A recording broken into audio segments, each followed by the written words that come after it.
Ჯერხი მინდა მივესალმო მოგესალმოთ ყველას. მინდა მივესალმო ბრეულს ამ ეკლესიის. მინდა მეუფე ნიკოლოს მივესალმო. მეუფე იყო მთელი ეს პერიოდი ადრე იყო ფოკის და ახლა გუმორდოს და ახალქალაქის მეუფე და ეპისკოპოსი და მინდა ვთქვა რომ ჩემთვის ძალიან დიდი პატივია ვიცნობდე ასეთ ქართულ პატრიოტს, ასეთ ქართულ მოღვაწეს, ასეთ ქართულ მოამაგეს, ასეთ დინამიურ და საინტერესო ადამიანს. მეუფის საქმიანობა აქ ეს არის საგანმანათლებლო საქმიანობა პირველ რიგში. ეს არის სულიერების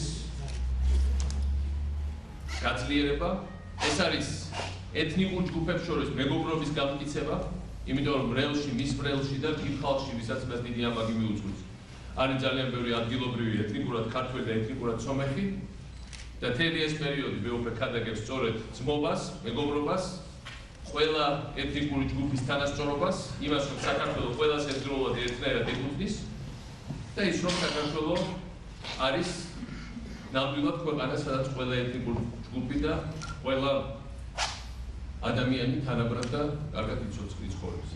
მეუფე ასევე არის ძალიან მათგასწავლული ადამიანი, იმ გაგებით რომ მანიცის ძალიან ბევრი სფეროში კულტურის, მეცნიერების ძალიან ბევრი რამე და მე ვფიქრობ პირადად მისგან მომისმენია ძალიან ბევრი საინტერესო ამბავი არა მხოლოდ აქაურობაზე, არამედ ზოგადად ამ დისციპლინებზე, ისტორიაზე, კულტურაზე, მეცნიერებაზე, ჩვენ ეროვნულ ცნობიერებაზე და თავისთავად ასეთი მოღვაწეები რომ ყავს ქართულ ეკლესიას, ასეთი მოღვაწეები რომ ყავს საქართველოს, ეს არის პირველი ნიშანი იმისა, რომ ჩვენ აუცილებლად კიდევ უფრო გავძლიერდებით და ბოლომდე წელში გავიმართებთ.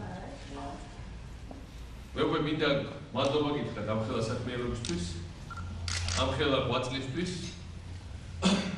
მართლა თუ არა თქვენი იდეალიზმი და იმ მოღვაწეების, იმ ქართველი მოღვაწეების, რომელიც აქ არიან იდეალიზმი, რომელიც ასევე აქ მოღვაწეობენ სკოლებში, სხვადასხვა დაწესებულებებში, ძალიან ძნელი იქნებოდა წინა წლებში სიტუაციის უკეთესობისკენ შეცვლა, ჩვენ ეს ყველა მეტად მოვახერხეთ, თქვენ მოახერხეთ, თქვენ იყავით აქ მაშინ, როცა სახელმწიფო ინსტიტუტები ძალიან სუსტები და თქვენ პრაქტიკულად ჩაანაცვლეთ ამ სახელმწიფო ინსტიტუტების მუშაობა ძალიან სერიოზულად.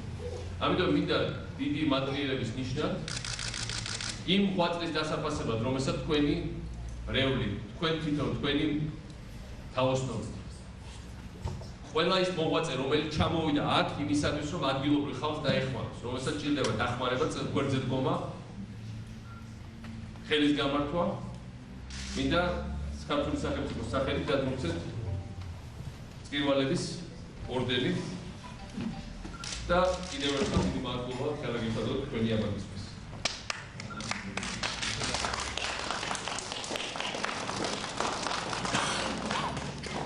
რა თქმა უნდა ძალიან დიდი მადლობა მინდა მოგახსენოთ და ძალიან უხერხულია ჩემთვის რა თქმა უნდა და საერთოდ როცა ადამიანს საკუთარ ღვაწლზე თუ საკუთარ შრომაზე ლაპარაკობ ძალიან უხერხულად გძნობს ხოლმე თავს.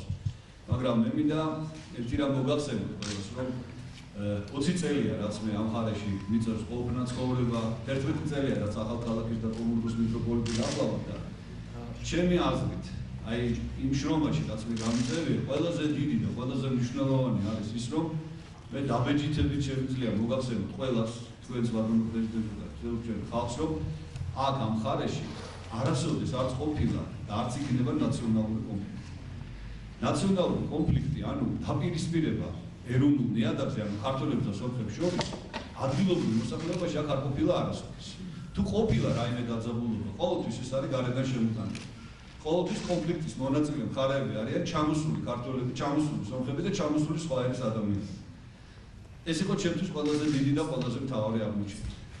მეორე კიდევ რაც მინდა ვთქვა, რომ აი ჩემი ხანგრძლივი დაკვირვების შედეგად მინდა გითხრათ, რომ აქაური სომხები, აქაური ქართველები, აქაური რუსები, ბერძნები, ვინცაც ცხოვრობენ, ერთმანეთისთვის ბევრად უფრო ახლობლები არიან, ერთმანეთის ბევრად უკეთესად ესმით, ვიდრე სხვა ქართველებს აქვს ცხოვრები ქართველებს, სხვა სომხებს აქვს ცხოვრები სომხების და მეც აი დღის ბადრით უკვე რამდენიმე წელი აქვს ცხოვრობ, თავს ახალურად მივიჩნევ და მინდა გითხრათ, რომ ეს იყო საფუძველი იმისა, რაც აი ამ 10 წლის განმავლობაში, ამ 11 წლის განმავლობაში გაკეთდა, რაც შედარებით ჩემი აზრით ნაკლებად მნიშვნელოვანია ამასთან, მაგრამ ნუ რა ვიცი, რაც მოვახერხეთ, რამდენიმე მონასტერი გაიხსნა ქართული.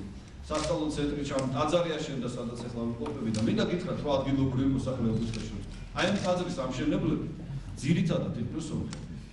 მათ შორის ერთი იყო ჩემი ნათლი, რომელიც სოფელ ფოკაში ცხოვრობს, მისი სახელია ლევონ მიკირტიჩევი, ჩამოვიდა თავის შვილებთან ერთად და ააშენა ეს ტაძარი. სამთვეში. ასევე სხვა რასაც ვაკეთებ, ყველაფერი არის დიდი სიყვარულით, დიდი მეგობრობით და რა თქმა უნდა, ეს ცხადია რომ ბოროტ შურს, ცხადია რომ ეს ამისი მოწინააღმდეგე არიან და ეს არის ის ფონი, ეს არის ის რაღაც, რასაც შეიძლება თქვა ვიღაცა მიფიქროს ეს არის ნაციონალური კონფლიქტი არის, მაგრამ ეს არ არის ნაციონალური konflikti. გარდა ამისა, მინდა მოგახსენოთ, რომ აქ ტაძარი აშენდა, აი ჩვენს გვერდზე არის აქ ეგვდერი, სადაც ტურინის სუდარის უსტი ასლიანი ჩამოგზავნებული. ქართული სკოლა აშენდა და მე მინდა ვთქვა, რომ ყველას გასაგებია, რომ თუ არა ბატონი პრეზიდენტის უშუალო ზედამხედველობა, უშუალო დიდი მონდომება ეს ქართული სკოლა ესეთი არ იქნება. და ბოლოს მინდა გითხრათ, რომ ჩვენთან სახელმწიფო სასწავლებელი მოქმედებს.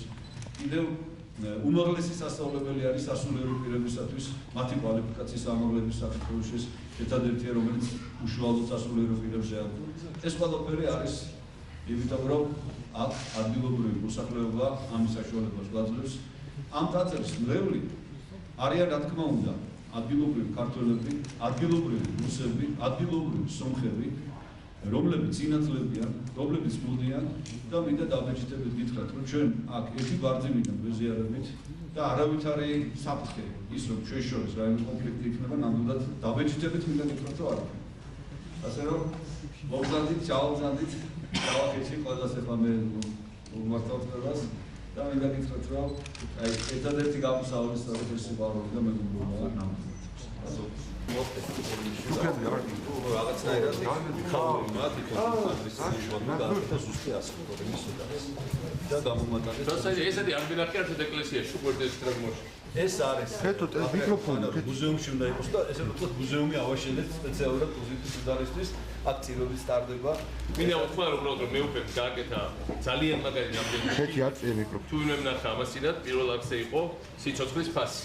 რეჟისორი ლევან კიტიას და თუ მე მართლა აი ფილმის ნახვა გესმით რომ დაუფიქრე საერთოდ არსებობის არც და რა უნდა ვაკეთოთ იმისაც რომ კეცი ადამიანები ვიყოთ. ეს უბრალოდ აქი არ ხადაგებს მართლა ეს ნიშნავს ყოველთვის შემოქმედებითი ადამიანი. აქ ძალიან ნიჭიერი ადამიანის გარდა ვერ შეძლებდა იმის გაკეთებას, რაც მე უკვე გააკეთა ბოლო წლებში.